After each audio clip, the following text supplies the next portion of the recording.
కూటమి ప్రభుత్వం వచ్చి 2 ఏళ్లు అవుతున్నా బిల్డింగ్ వర్కర్స్ సంక్షేమ బోర్డును పునరుద్ధరించడంలో జాప్యం చేస్తుందని ఏఐటీసీ నగర కార్యదర్శి M Sambasivarao Vijayawada building workers union నగర అధ్యక్షుడు బెవర శ్రీనివాసరావు అన్నారు. Vijayawada building and construction workers union ఆధ్వర్యంలో సోమవారం గాంధీనగర్లో ధర్నా నిర్వహించారు. సంక్షేమ బోర్డులో నిధులు జమ చేయాలని, మరణించిన కార్మికులకు నష్టపరిహారం ఇవ్వాలని, పెండింగ్లో ఉన్న క్లెయిమ్లు పరిష్కరించాలని నినాదాలు చేశారు. ఈ సందర్భంగా ఏఐటీసీ నగర కార్యదర్శి ఎం సాంబశివరావు మాట్లాడుతూ రాష్ట్రంలో గతంలో ఉన్న ప్రభుత్వం సంక్షేమ బోర్డును నిలుపుదల చేసి క్లెయిమ్లు ఆపేసిందని చెప్పారు. పెండింగ్లో ఉన్న క్లెయిమ్లు అన్ని అందరికీ ఇస్తాము, సంక్షేమ బోర్డును పునరుద్ధరిస్తాము, వివిధ పథకాలకు తరలించిన 1200 కోట్ల రూపాయల నిధులను తిరిగి జమ చేస్తామని కూటమి నేతలు ఎన్నికల ప్రచారంలో వాగ్దానం చేశారన్నారు. కార్మికుల సంక్షేమ బోర్డుకు ₹1 కోటి ఫండ్ ఇస్తామని పవన్ కళ్యాణ్ ఎన్నికల్లో వాగ్దానం చేసి గెలుపొందారని తెలిపారు. కూటమి ప్రభుత్వం వచ్చి 2 ఏళ్లు అవుతున్నా సంక్షేమ బోర్డును పునరుద్ధరించడంలో జాప్యం చేస్తుందని అన్నారు. సంక్షేమ బోర్డు వేసి 6 నెలలైనా ఏమీ పరిష్కారం కాలేదని చెప్పారు. గతంలో 13 రకాల సౌకర్యాలు ఉంటే 4 సౌకర్యాలు కల్పిస్తామని చెప్పారని, పాత కార్డులు రెన్యువల్ చేయలేదని, కొత్త కార్డులు ఇవ్వలేదని తెలిపారు. విజయవాడ బిల్డింగ్ వర్కర్స్ యూనియన్ నగర అధ్యక్ష కార్యదర్శులు బెవర శ్రీనివాసరావు, చేర్ల రామస్వామి మాట్లాడుతూ కూటమి ప్రభుత్వం వచ్చి 2 ఏళ్లు అవుతున్నా కార్మికుల సమస్యలు పరిష్కారం కాలేదని అన్నారు. కార్మికుల సమస్యలు పట్టించుకోవడం లేదని చెప్పారు. లడ్డూ రాజకీయం తప్ప కార్మికుల సమస్యలు పట్టించుకోవడం లేదన్నారు. ఎన్నికల్లో ఇచ్చిన హామీలను అమలు చేయాలని డిమాండ్ చేశారు. ఈ కార్యక్రమంలో ఏఐటీసీ నాయకులు Kottu Ramanarao, Cheekati Saidarao, Maruthi building workers union నాయకులు Jagubilla Srinivasarao, Chella Venkataramana, R Prabhudasu, Kola Apparao, Akula Yesu, B Tirupathaiah, Kandula Paulu, Bottula Durgarao, Dibidi Siva, P Srinivasarao, T Pedda Lakshmaiah, P Chinna Lakshmaiah, K Maladri, Yedukondalu, V Ramarao, Sheikh Ameer, Mahaboob Sameer, M Prasad, P Prasad, P Malleswararao, S Suresh, V Vamsi, M Ramesh, Seelam Someswararao, B Paparao, Pasu Anjaneyulu, V Venkatrao, S Srinu, S Ranga, K Appalanaidu, D Lokesh, లండా Venkatrao, hi Suresh తదితరులు పాల్గొన్నారు. అనంతరం నగర ఏఐటీసీ నగర అధ్యక్ష కార్యదర్శి నేతృత్వంలో బిల్డింగ్ వర్కర్స్ యూనియన్ ప్రతినిధులు ఎన్టీఆర్ జిల్లా కలెక్టర్ లక్ష్మీసాని కలిసి భవన నిర్మాణ కార్మికుల సమస్యల పరిష్కారం కోరుతూ వినతి పత్రాన్ని అందజేశారు. సంక్షేమ బోర్డును పునరుద్ధరించాలి, సంక్షేమ బోర్డును పునరుద్ధరించాలి, సంక్షేమ బోర్డును రద్దు చేయాలి, 4,50 కోట్లు రద్దు చేయాలి, 4,50 కోట్లు రద్దు చేయాలి, 4,50 కోట్లు. పెండింగ్ ప్రాజెక్టులో ఉన్న 46,000 క్లైమ్ల వెంటనే, పెండింగ్ లో ఉన్న క్లైమ్ల వెంటనే, పెండింగ్ లో ఉన్న క్లైమ్ల వెంటనే, పెండింగ్ లో ఉన్న క్లైమ్ల వెంటనే, పెండింగ్ లో ఉన్న క్లైమ్ల వెంటనే, పెండింగ్ లో ఉన్న క్లైమ్ల వెంటనే, పెండింగ్ లో ఉన్న క్లైమ్ల వెంటనే. జిందాబాద్. సంక్షేమ బోర్డుని నిలుపుదల చేయటం, దాని క్లైమ్లు ఆఫ్ చేయడం అనేది జరిగింది. ఆ సందర్భంలో ఎలక్షన్ల ప్రచారంలో మేనిఫెస్టోలో కూడా పెట్టి తెలుగుదేశం ప్రభుత్వం పెండింగ్ లో ఉన్న క్లైమ్లన్నింటినీ కూడా రికవరీ చేస్తాం, అందరికీ ఇస్తాం. అలాగే మన సంక్షేమ బోర్డు నుంచి వివిధ పథకాలకి తరలించిన 1,200 కోట్ల రూపాయలని సంక్షేమ బోర్డులో జమ చేస్తామని చెప్పేసి పవన్ కళ్యాణ్ గారు ప్రత్యేకంగా ₹1 నేను భవన నిర్మాణ కార్మికుల ఫండ్కి ఫండ్ ఇస్తానని చెప్పి వాగ్దానం చేసి ఎన్నికల్లో గెలవడం అనేది జరిగింది. మేమందరం కూడా ఎంతో ఆశతో మా కార్మికులు ఈ కూటమి ప్రభుత్వానికి ఓట్లేసి గెలిపించారు.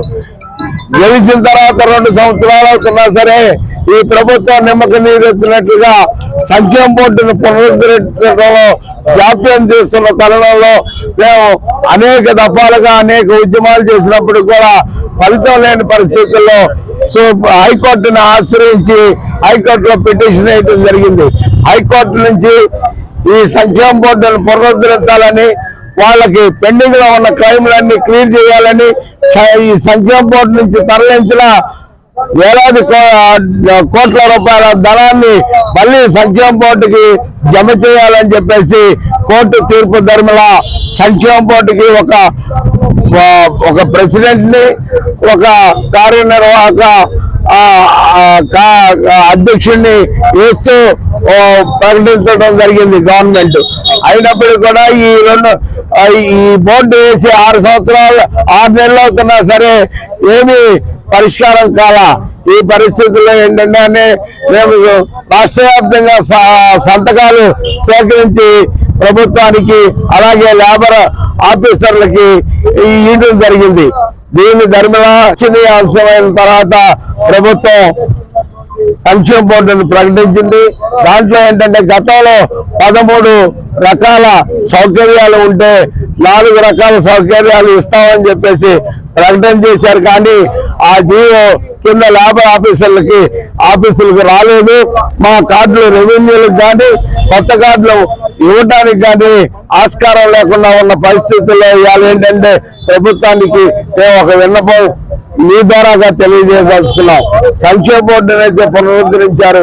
4 కాకుండా మన పక్క పొరుగు రాష్ట్రమైన తెలంగాణలో మరణించిన వారికి విధిగా 10 లక్షల రూపాయలు వాళ్ళు ఎక్స్గ్రేషియా ఇవ్వడం అనేది జరుగుతుంది. 10 లక్షల రూపాయలు ఆ ప్రభుత్వం అమలు జరుగుతున్నప్పుడు ఇక్కడ మీరు కూడా మీ ప్రభుత్వ నిధి నుంచి మేము కోరట్లేదు. మా సంక్షేమ దీని నుంచి సెస్ నుంచి వసూలు చేసిన డబ్బుల నుంచి మా డబ్బుల నుంచి మాకు ఈ మరణించిన వారికి డబ్బులు ఇవ్వాలని, అలాగే మా సంక్షేమ బోర్డు నుంచి తరలించిన 100 కోట్ల రూపాయలని వెనక్కి తీసుకొని రావడం ద్వారా పెండింగ్ లో ఉన్న 46,000 క్లైములను కూడా క్లియర్ చేయాలని చెప్పేసి ప్రభుత్వానికి మా విన్నపం తెలియజేయడం కోసం ధర్నా చేసి మన కలెక్టర్ గారికి మెమోరాండాలు ఇవ్వటం అనేది జరుగుతుంది. ఇది రాష్ట్ర వ్యాప్తంగా జరుగుతున్న ఈ కార్యక్రమం. దీనికి ప్రభుత్వం స్పందించి బిల్డింగ్ కార్మికులను ఆదుకోవాలని చెప్పేసి వారికి విధిగా క్లైములు చెల్లించాలి.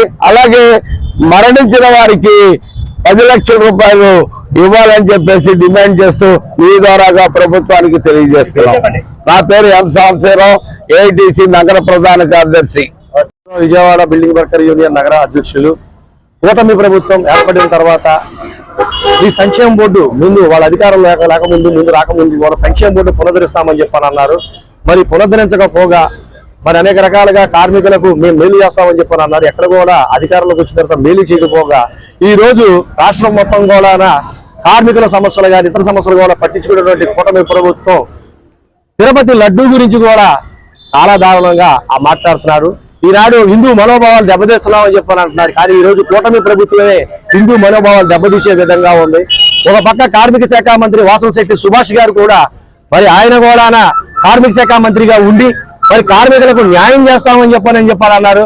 కానీ ఆయన కూడా నిన్న లడ్డూ రాజకీయమే తప్ప ఎక్కడ కూడా పట్టించుకున్నటువంటి మన వాసంశెట్టి సుభాష్ గారు, అట్లాగే మన డిప్యూటీ సీఎం పవన్ కళ్యాణ్ గారు కూడా మొన్న మహాశివరాత్రి రోజు ఆయన సభ్యత్వం కోసం కూడా నాదెండ్ల మనోహర్ రెడ్డి గారి దగ్గర సభ్యత్వం కట్టడం కూడా జరిగింది. ఓకే, కట్టుకోండి, మరి మా సంక్షేమ బోర్డానికి పునరుద్ధరిస్తే ₹1 కోటి వేస్తానని చెప్పని అన్నాం. మీ పార్టీ ఖర్చులకు నాదెండ్ల మనోహర్ గారికి వీళ్ళు ₹2 కోట్ల ఇచ్చారు. ఏ భవన నిర్మాణ కార్మికులు మీకు కనబట్టలేదా అని చెప్పని ఈ సమాధానంగా మేము అడుగుతున్నాం. అంతేకాదు మరి చంద్రబాబు నాయుడు గారు కూడా మరి ఒక గవర్నమెంట్ ఆఫీసరు మరి ఆదిశేషగిరిరావు గారు మేము 3 సార్లు మెమోరాండం ఇచ్చాం. మా భవన నిర్మాణ కార్మికుల సంక్షేమ బోర్డు పునరుద్ధరించండి, మా పెండింగ్ లో ఉన్న 46,000 క్లైములు పరిష్కరించండి, 50 సంవత్సరాల నుంచి భవన నిర్మాణ కార్మికుడికి మీరు పెన్షన్లు ఇవ్వండి అని చెప్తే పాపం ఆయన 3 సార్లు వెళ్తే కూడా ఏమన్నప్పుడు ఈ లేబర్ చీఫ్ చైర్మన్ గారు వరవర బాబ్జీ గారు మరి ఆయన ఫోన్ చేయడం జరిగింది.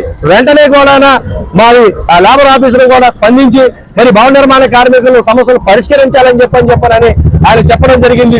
మరి ఇదే తదనంగా కూడా మా భవన నిర్మాణ కార్మికులు అనేక రకాలుగా బాధలు పడుతున్నారు. పెండింగ్ లో ఉన్నటువంటి క్లైములు, అలాగే తెలంగాణ ప్రభుత్వం రేవంత్ రెడ్డి గారు 10 లక్షల రూపాయలు ఎగ్నేషియా కార్మికులకు కూడా యాక్సిడెంట్ గా జరిగితే ఇస్తున్నారు. అదే మాదిరిగా కూడా ఈ ఆంధ్రప్రదేశ్ లో కూడా చేయాలని చెప్పని నా మనవి. Like, subscribe and press the bell icon for new updates.